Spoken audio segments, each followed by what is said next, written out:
innovative storage solution, we've got it taped.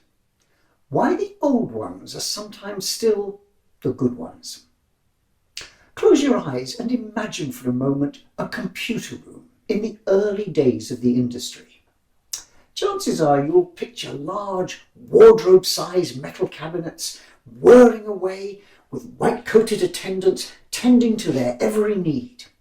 And it won't be long before your eye lands on the ubiquitous spools of tape being loaded and unloaded, which might give us a smug feeling as we look at the storage solutions for our current generation of computers, probably based on some incredibly fast access, high capacity, solid state flash drive technology. It's been quite a journey. The arc stretches way back from our recent years of hard disk drives and then SD cards through to the wonderful world of floppy disks, and then those disks getting larger and more rigid as we go back further in time, to the clunky 1980s when our home computers were driven on cassette drives, and right back to the prehistoric days when the high priests of the mini and mainframe computer tended their storage flock of tapes. Ancient history, except that the tape drive hasn't gone away. In fact, it's alive and well and backing up our most precious memories. Look inside the data farms operated by Google, Apple, Amazon, Microsoft, Azure, anyone else, and you'll find large computers and lots of tape. Thousands of kilometers of it, containing everything from your precious family photos to email backups to data from projects like the Large Hadron Collider.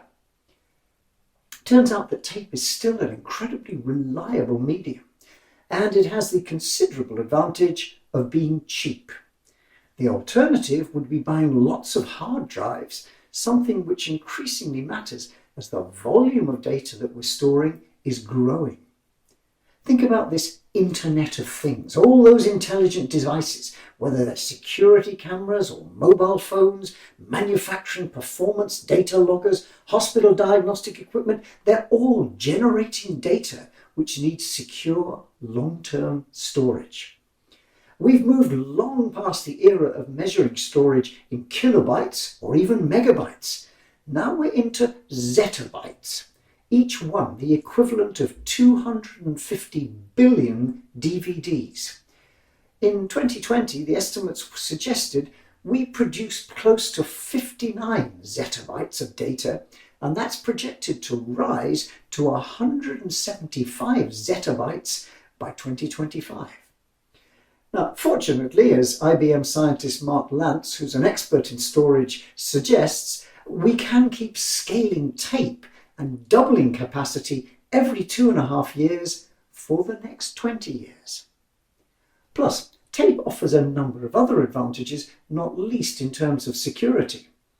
Most of the time, a tape cartridge is not plugged into a computer, and so it's pretty immune to those visiting viruses and malware. In fact, the market for magnetic tape storage is in robust health. It's currently worth nearly $5 billion and expected to grow to double that size by 2030. Not bad for a technology coming up on its 100th anniversary. And making all of this possible, of course, is our old friend, innovation. It's been a classic journey of incremental improvement, doing what we do but better, punctuated with the occasional breakthrough.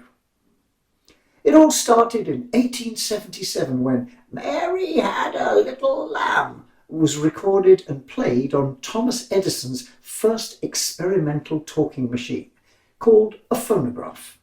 The sounds were stored on wax cylinders and severely limited in capacity. The first tape recorder was developed in 1886 by Alexander Graham Bell in his labs, and they were using paper with beeswax coated on it. This patented approach never really took off because the sound reproduction was inferior to Edison's wax cylinders.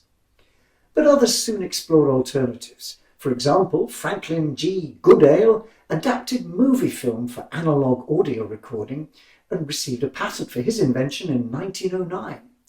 His film used a stylus to record and play back, essentially mimicking Edison's approach but allowing for much more storage. But in parallel with the wax-based approach, another strand emerged in 1898 with the work of Voldemar Poulsen, a Danish scientist who built on an idea originally suggested 10 years earlier by Oberlin Smith. Now, this used the concept of a wire which could be spooled, on which information was encoded magnetically. Poulsen's model used cotton thread, steel sawdust and metal wire, and was effectively the world's first tape recorder. He called it a telegraphone. Which brings us to another common innovation theme: convergence. If we fast forward, a term itself which we originated in the world of tape recording, but if we fast forward to the 1930s, we can see these two strands coming together. German scientists working for the giant BASF company built on a patent registered to Fritz Fleumer in 1928. They developed a magnetic tape using metal oxide coated onto plastic film, which could be used for recording sound on a commercial basis. In 1934, they delivered the first 50,000 meters of this tape to the giant electronics company AEG. Now, the big advantage of magnetic recording was that it didn't rely on a physical analogue being etched onto wax or to other media. Instead, the patterns could be encoded and read as electrical signals. It wasn't long before tape recording took over as the dominant design. And one of the early entrants to this was the 3M company in the United States. Now, they got a long history of coating surfaces with particles, having begun life making sandpaper, and moving on to create a successful business out of the first adhesive masking tape, and then the ubiquitous Scotch tape. So coating metal oxide onto tape was an obvious move, and they quickly became a key player in the industry. Now, innovation's always about the interplay between needs and means, and the tape recording business received a fillip from the growing radio industry in the 1940s. Tape offered to speed up and simplify the recording process, and an early fan was Bing Crosby.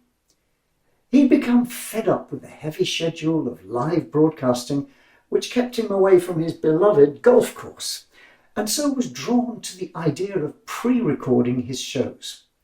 But the early disc-based technology wasn't really up to the task. It was filled with hisses and scratches and poor sound quality. Crosby's sound engineer had come across the idea of tape recording and worked with 3M to refine the technology.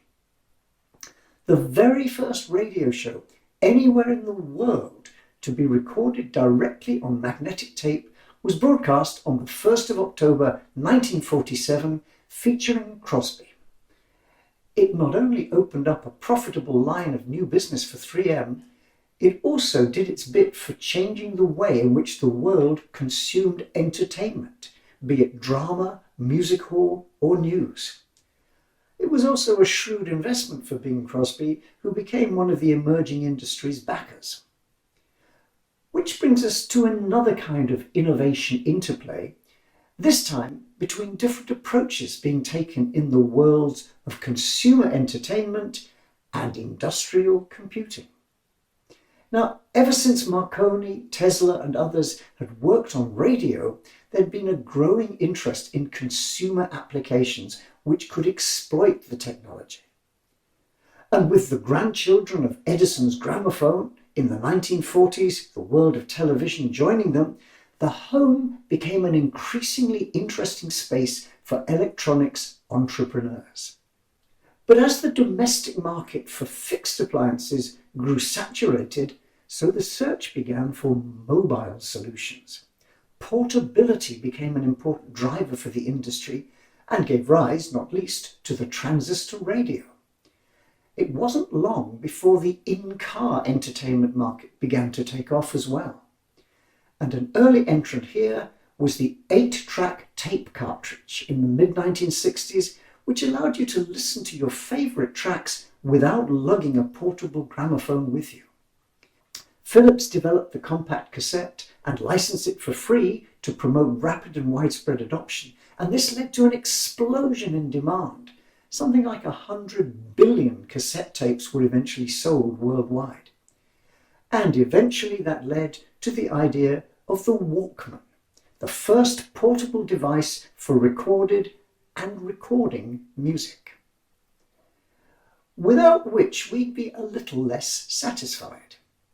Specifically, we'd never have been introduced to one of the Rolling Stones' greatest hits, as Keith Richards explained in his 2010 autobiography. I wrote the song Satisfaction in my sleep. I didn't know at all that I'd recorded it. The song only exists, thank God, thanks to the little Philips cassette recorder. I looked at it in the morning. I knew I'd put a new tape in the night before, but it was at the very end. Apparently, I had recorded something. I rewound, and then Satisfaction sounded, followed by 40 minutes of snoring. Meanwhile, back in the emerging computer industry of the 1950s, there was a growing demand for storage media, for which magnetic tape seemed well suited. Cue those images we imagined at the beginning of this piece, those acolytes dutifully tending the vast mainframe machines. Early computers had used punched cards and then paper tape, but these soon reached the limit of their usefulness. Instead, the industry began exploring magnetic audio tape.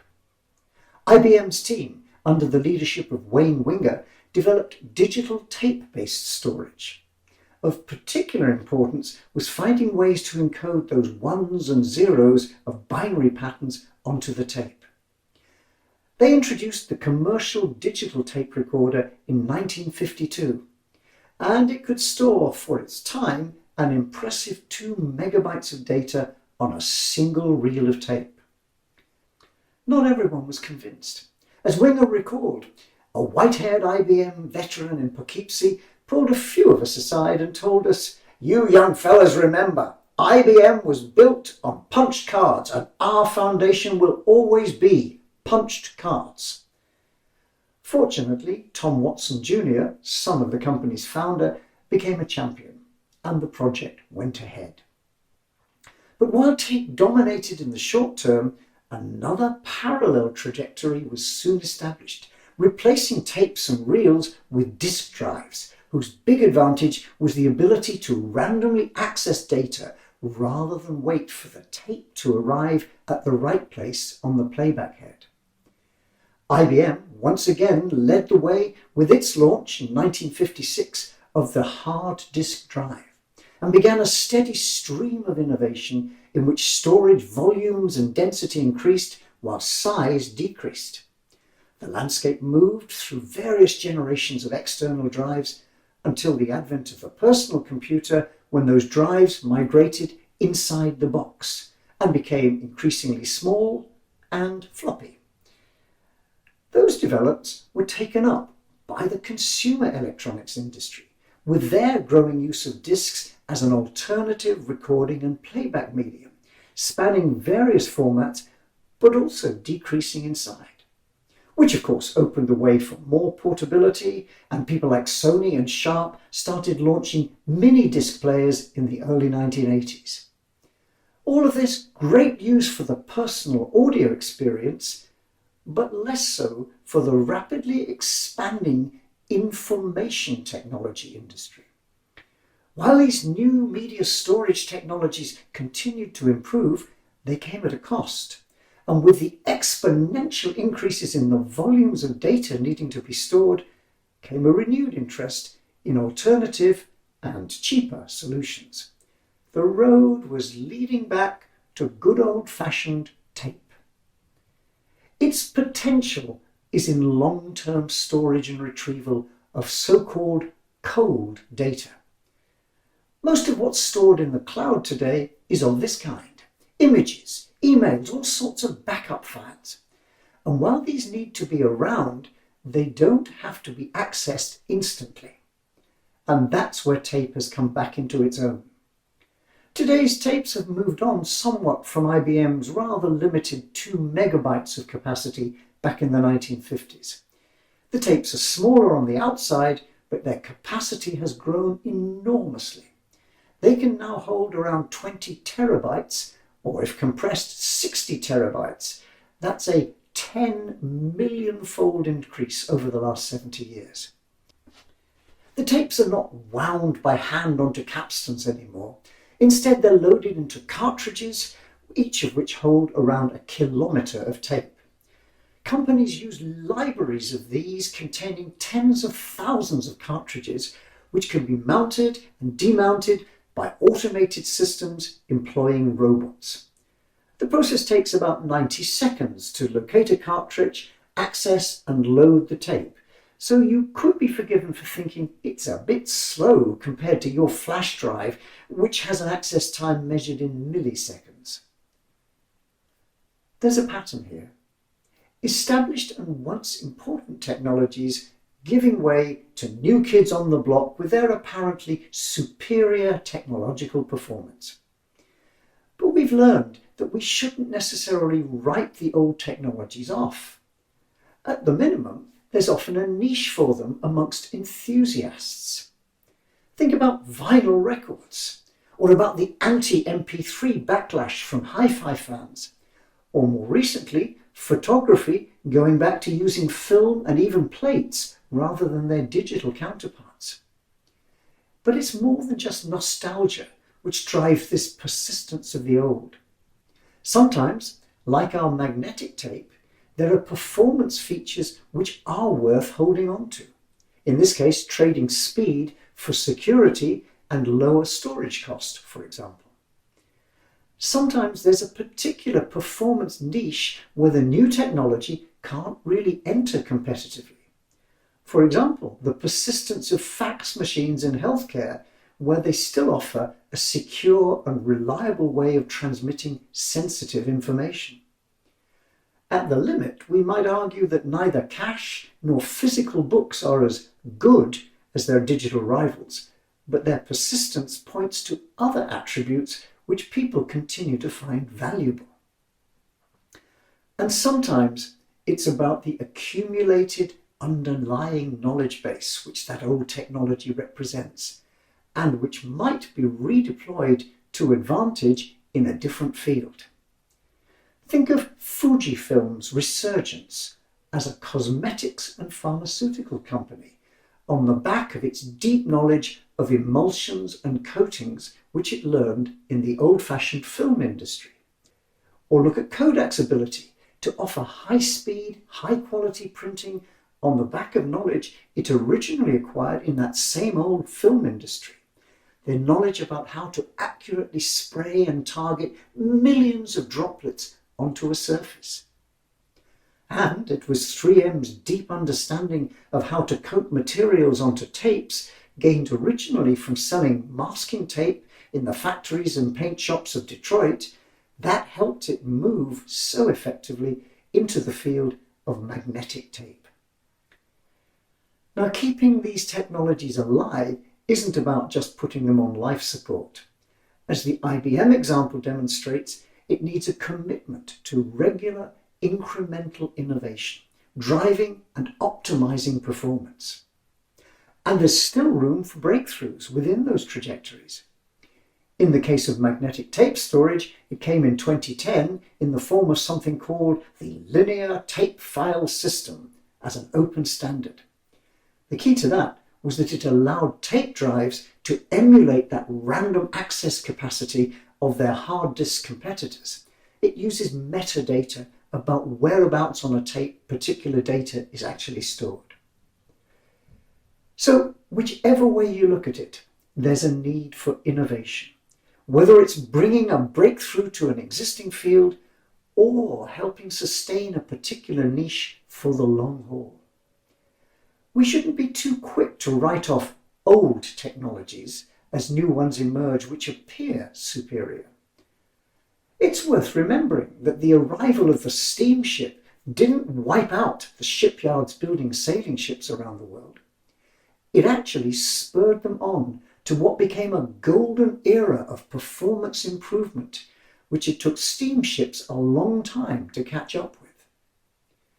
So there's often a lot of life left in old dogs, especially if we can teach them some new innovative tricks.